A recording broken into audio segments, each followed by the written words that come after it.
We all know the strongest monster. Oh, well, I believe it's my cue to say hi. Fear my unparalleled might. Shut up! Excuse me, what? What about the weakest monster? Yeah, fuck you, Fatalis. Are you serious right now? Jagras? I'm always watching from a bush. No, not you. And not even close. Wow! Oh yes, my fellow hunters, welcome once more today as we delve into all that is their monsters, right down to their delicious DNA. And answer the question of not which is most powerful or destructive or most crazy or absurd, but no, which doth be the most humble, the weakest, not the worst per se, but certainly the least threatening, that's no less charming for it. Now you might be sat there being like, well, I mean, I guess maybe something, I don't know, like a velociprey. I mean, it's a basic raptor. It doesn't really do much. Dies in a hit. Isn't too dangerous. And a velociprey is, of course, the weakest bird wyvern. And bird wyvern is the weakest classification of monster on the whole. Sorry to the birds. You're all, you know, really good. And honestly, Malvestio is probably my third favorite monster of all time. You're beautiful. Seriously, owls are just incredible, perfectly evolved predators flying silently and just... Oh!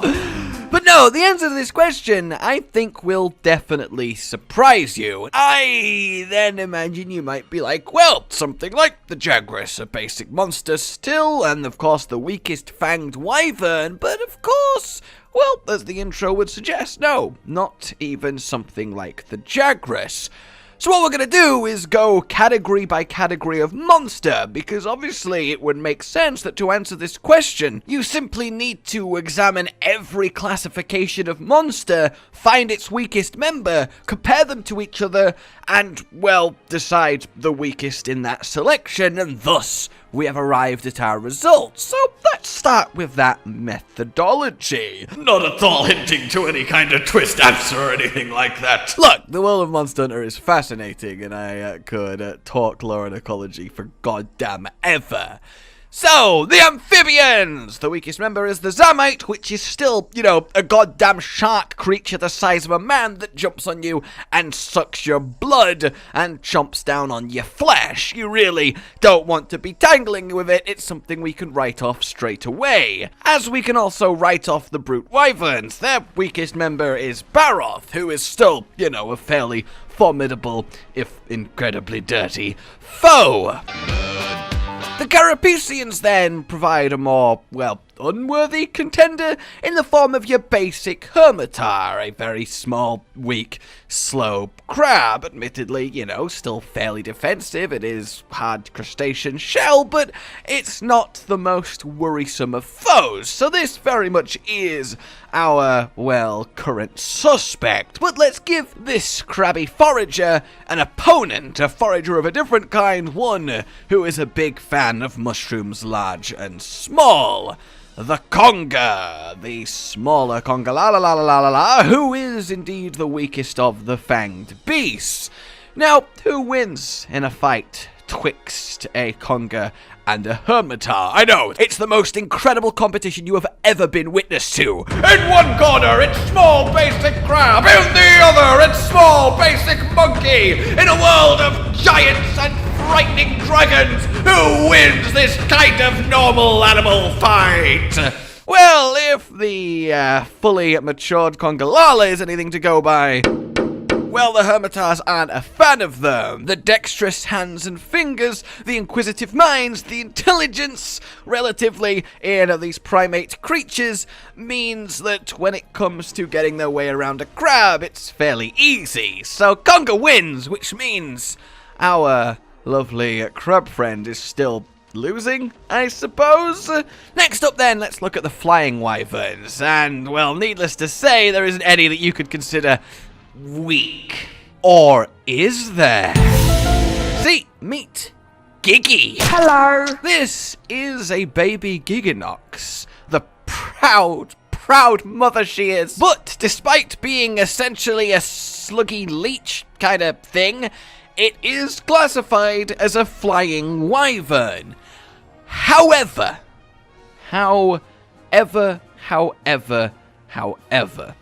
it is technically speaking still just a baby version of another monster.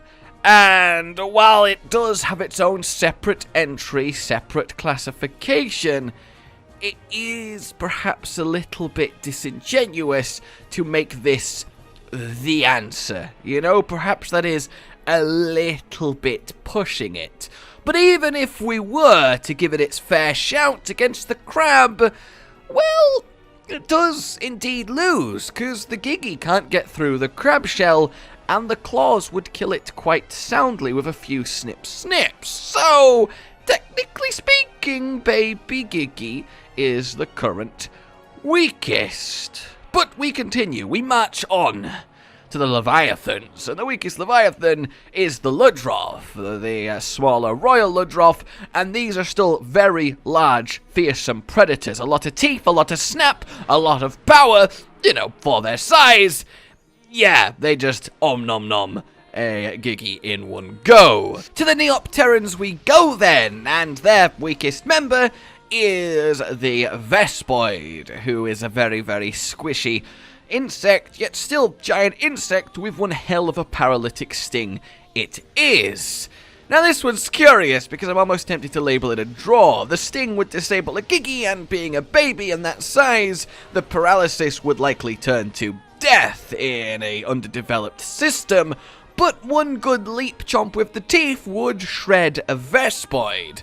So, really, we can leave them both there for now as we look to the Piscine Wyverns and their least threatening contender, the sand-swimming Delex. But I mean, look at them. They're little crocodile sailfish. Like, they would decimate. We don't even need to consider them for a second. So, yeah, they are out the running, which in this case is a very good thing for them. The snakes are up next in our quest for literally the weakest monster, and Remobra is theirs, but this flying poison terror, needless to say, is very much capable of handling Gigi or a Vespoid. Like, I mean, I don't even need to justify this one. One glob of poison and they're done. The agility and the power to outmatch them by far, yeah. The Temnocerans, the spiders, just Nursilla, and of course the new one coming in Rise. How you know, I mean, I don't need to go into this one. You got your winged drakes, all of which, very much like the Remobra, are more than capable of handling such small, squishy, unthreatening opposition. The Elder Dragons, yeah! Moving on to what you might have been sat there going, I know where this is going. The herbivore category. This is where all the meek and the weak come to hang around in little huddles, shaking and hoping for salvation from the monsters around them. Well, you would be correct, except that you're not correct, because indeed their weakest member is still the Mosswine, which, while a very kind of defenseless squishy piggy, has still at least got a bit of size, at least compared to a Gigi and a Vespoid. Could handle a paralytic sting, could handle a bite, and even just lying down gently on the other two would take them out. Never mind that dome of bone that it uses to do a bit of charging if it does in fact feel threatened, and one solid charge would crush both these, well, pathetic monsters. So, yeah, even the herbivores are holding their own here, which kind of does leave us with the Vespoid. And you might be like, well, there it is then. I guess the Vespoid is the single weakest monster in all of Monster Hunter. Well, you would be wrong. Because of endemic life. Yes, the tiny, tiny creatures. Now, you might be immediately reacting with, whoa! They're not monsters, it's a bloody gecko or a goddamn rabbit. Don't be telling me no pilot hair is a fanged beast and calling it weak, I swear to God. And no, they're not. They're not in those classifications. They're not monsters, right? They need to be in one of the classifications I just described to count. So you might be knowing where this is going, because two of them do in fact count. Meet a little known endemic life by the name of the climbing joy perch, who, along with the paratoad, blastoad, and sleeptoad, are amphibians, but joy perch is the weakest of them. But the important thing, as I said, he is classified as an amphibian, along with Tetsukabra and Zamtrios, and he is an ancient relic. They sing a song during rainfall to attract a mate, and this guy is the ancestor of amphibians, or at least one of them. It was quite the discovery to find this endemic life. And of course, this guy is soundly done in by a single sting from our current weakest Vespoid. So you may be like, climbing joy perch then? Technically, alright, I'll give you it, though, you know, But no, not even climbing joy perch. The actual, true, weakest of all the monsters is also one of my favorites when I found out this little factoid, but it goes to a flying wyvern, the scale bat.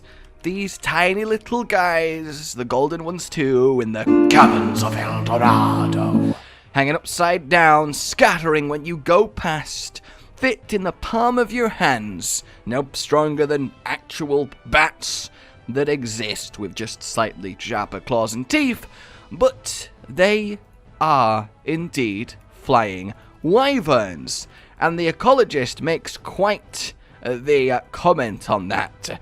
Upon inspection, these seem to have scales and claws and fangs. Quite gravious! They're mini wyverns. I've made a huge discovery. And indeed, they are described as a flying wyvern that evolved to life in caves, taking on a much smaller, bat-like appearance. They're not bats! They're flying wyverns, scales and all. And as such, the joy perch could just kind of lay on them. It has just got the full bulk on its side. And there is our answer.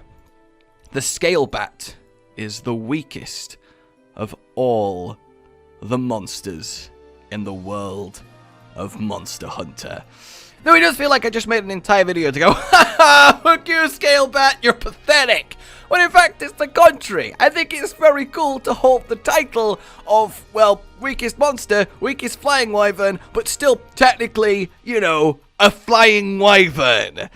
So there you have it, everybody. That is the answer. The scale bat, the lowly yet magnificent scale bat. Like you enjoyed this. I don't know really what the point was. I just love goddamn Monster Hunter. Subscribe for more, and I will see you soon. A goodbye.